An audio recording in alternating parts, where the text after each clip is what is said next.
Indianapolis, where Zac Jackson joins us with the latest on all the rumors, buzz, and speculation surrounding the Cleveland Browns. What's up, Zach? Hi guys, how we doing? I like your banner in the background. It's cute. See, I tried Thank going you. to the Starbucks yesterday to do this. Yeah. But I was using my AirPods, and I think the background noise was it bad? It was bad. It wasn't that terrible, but No, it you was, skipped it was, a couple yeah. of Well, Zach's smarter than I am. He went to our actual official Yeah. app and used that. Low bar. I was listening in, guys. I was listening in at the last segment.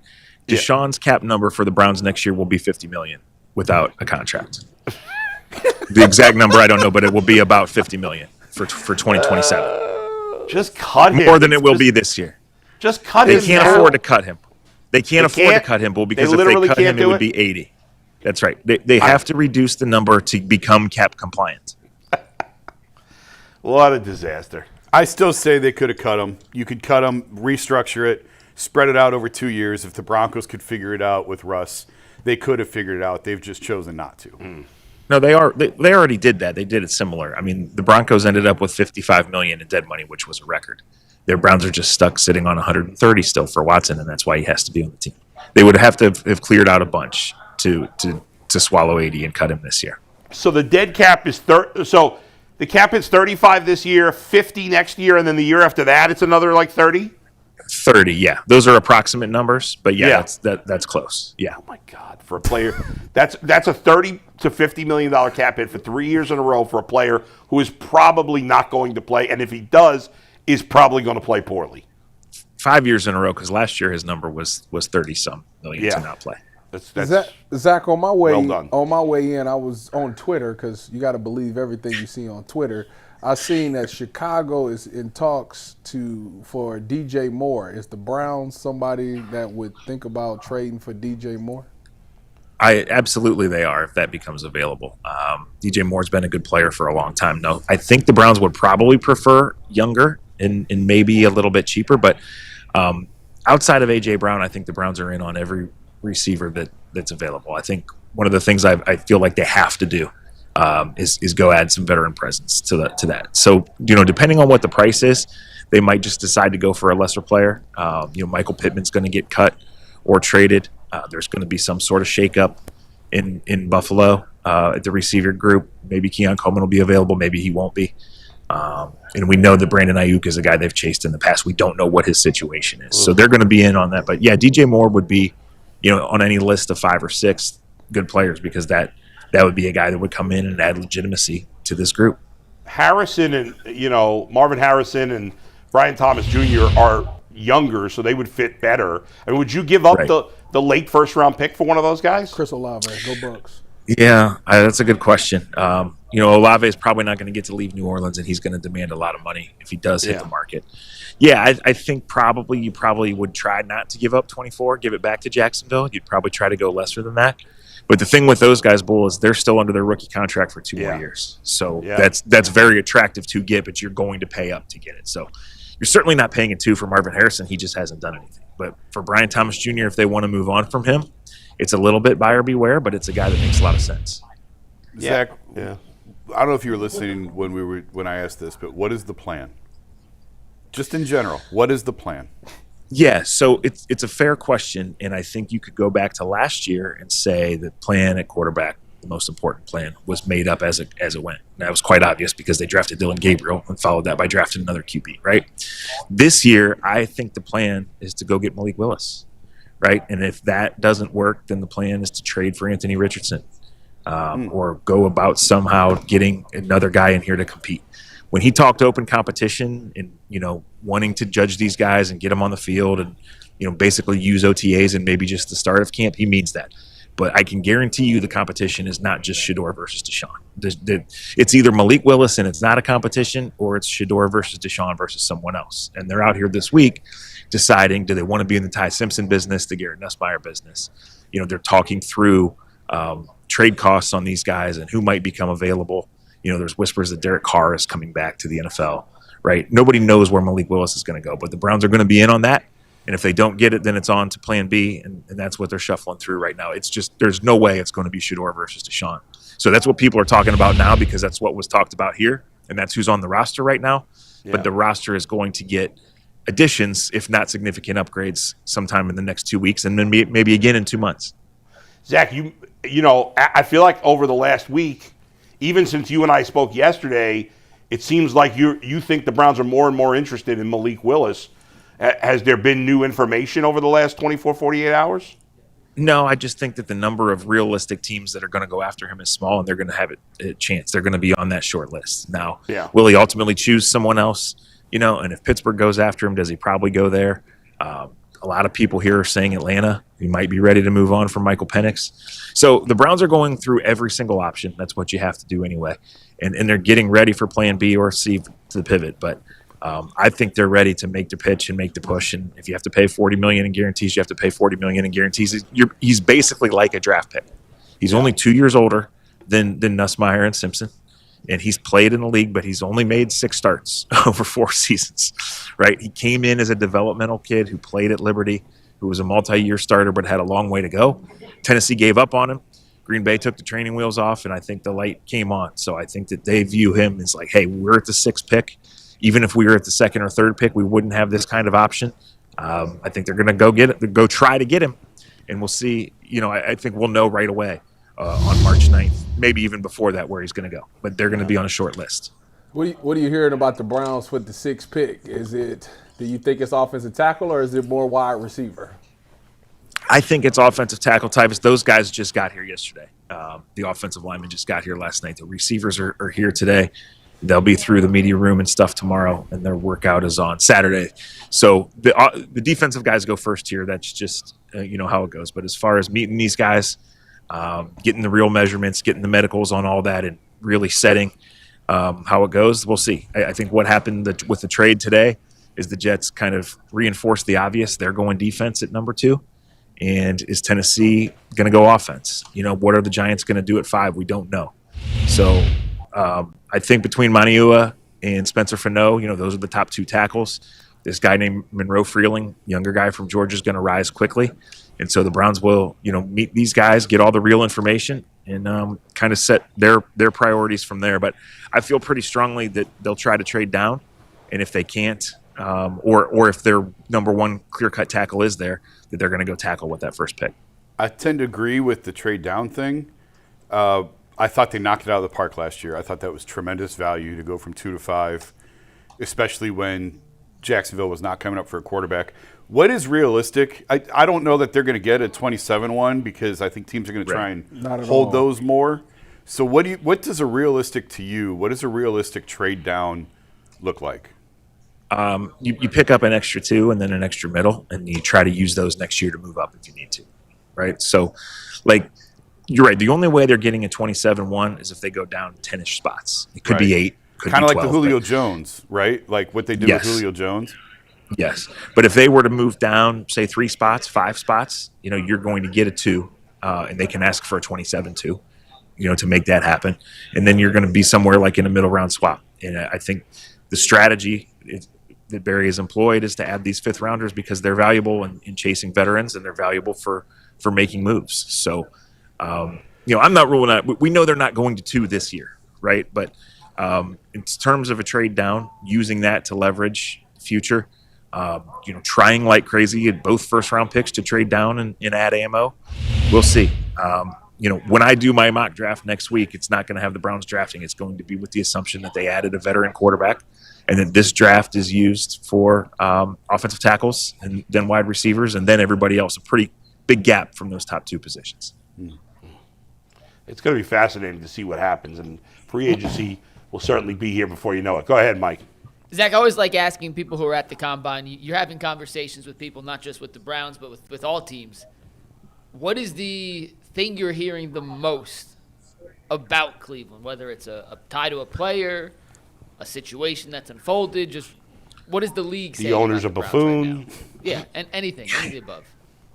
Yeah, people are like, is Todd Monken a lunatic? Like, why did he win this job? That's what they're asking. Yeah. No, I think people are just curious of the direction.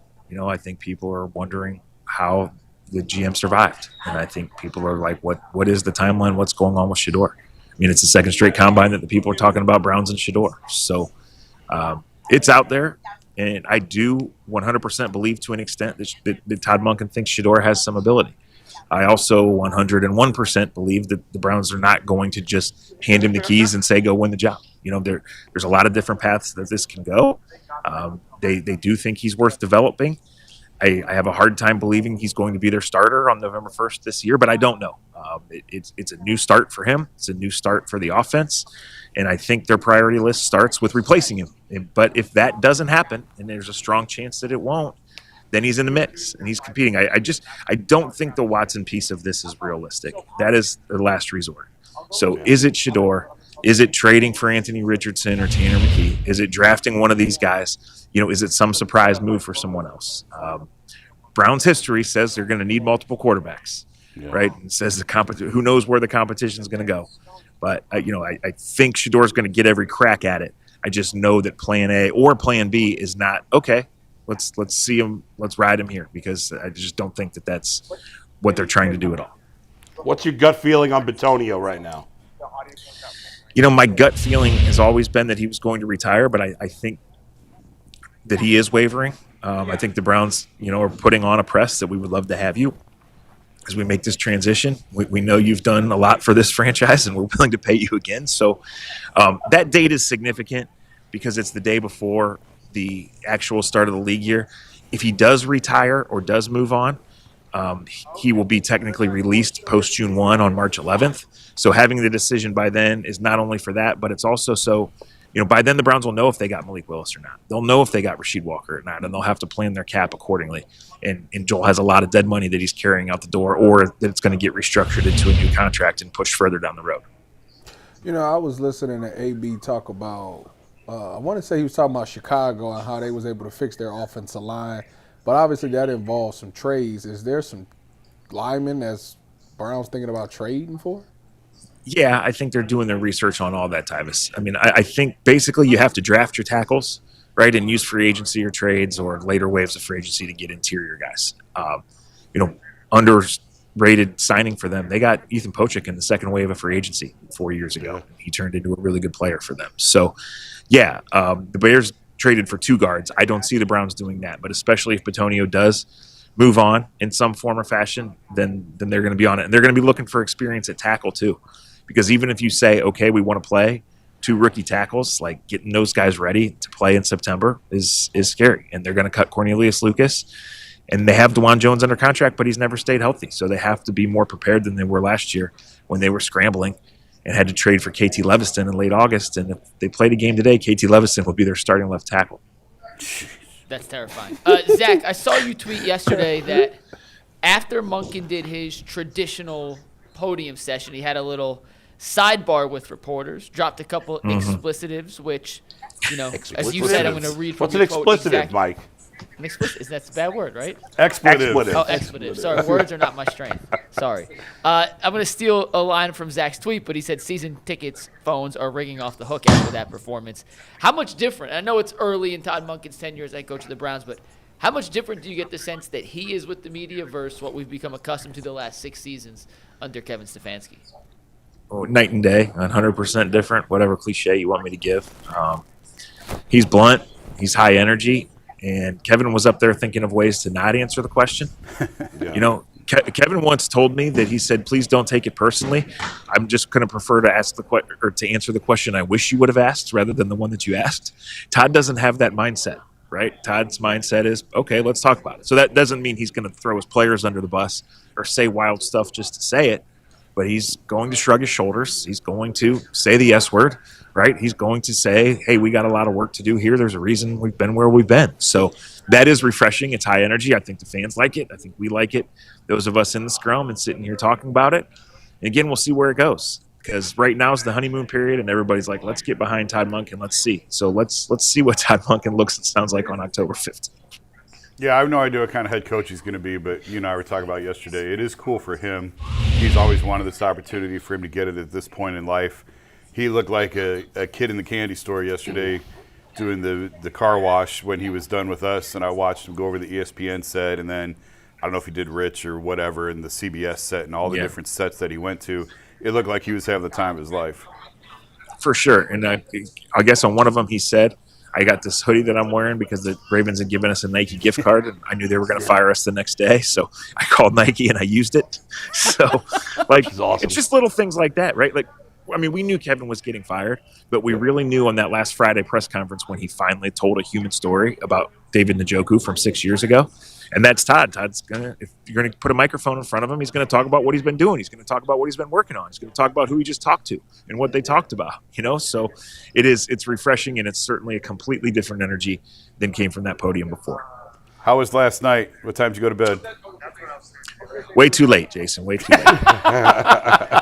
On that note, we'll let you take a break. Thanks, Zach. We'll talk to you soon.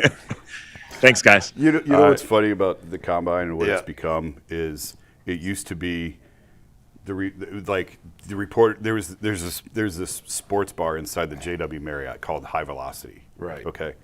And it's dead 358 days a year. Yeah. And when the combine comes to Indy, it's butts to nuts. Yeah. It's like Club 11 in Miami. you can't That's move. what it turns into. You can't move in there. But it has become mostly 98. It used to be that's where the executives would go. Right. But now it's 98% just media people, and Right. they've run out all of the executives. So now all it is just all media people Yeah. in there. There's a couple of them, Kilroy's. There's a couple spots in Indy. Yeah. But it's just funny that once You've pushed out the executives. you've pushed out the people that you go there to see. Right. And Vrabel stopped in for a minute the other night, but it was just to see one person, and he left. Yeah. John Fox got there. The man just wanted some food. I didn't know John Fox was still working. Yes, he's still a coach in the league. He was at the combine, and Yeah. all he wanted was some takeout, and it was funny. There was so many people in there. Yeah. I'm like, man, I'm too old for this. If I'm too old, I know he's too old for yeah, this. he's definitely too so old I was, it's just fun. Tyvis said, "How's the combine?" And I just stared at him and shook my head. It's like everyone thinks it's great. Like first time you go, it's great. After that, you can't wait for it to be over. I just want to shadow you for 1 year. Yeah. It's interesting, I'll Zach. I'll be your assistant. A couple of weeks ago, Zach did not think that the Browns were going to go after Malik Willis, and he seems more and more convinced that they're going to. Yeah, go after him. He and I differ on that. Yeah. I don't think they are.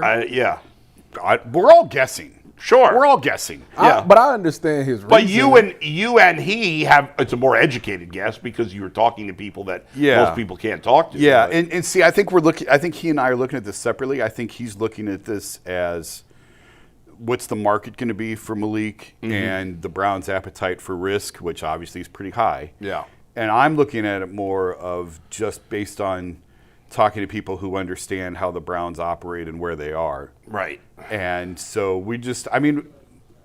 I have a ton of respect for Zach and his opinions. I'll be curious to see how it shakes hold on, out. Ty, because Malik Willis is coming up. We're going to do that topic right now. Let me just do a read so we can set up, Okay. because I think the differentiating opinions on Malik like I Willis just took have your ranged so far now Yeah. that we have to show you the highest of high opinions. It comes Okay. from one Greg Rosenthal. Make No. sure you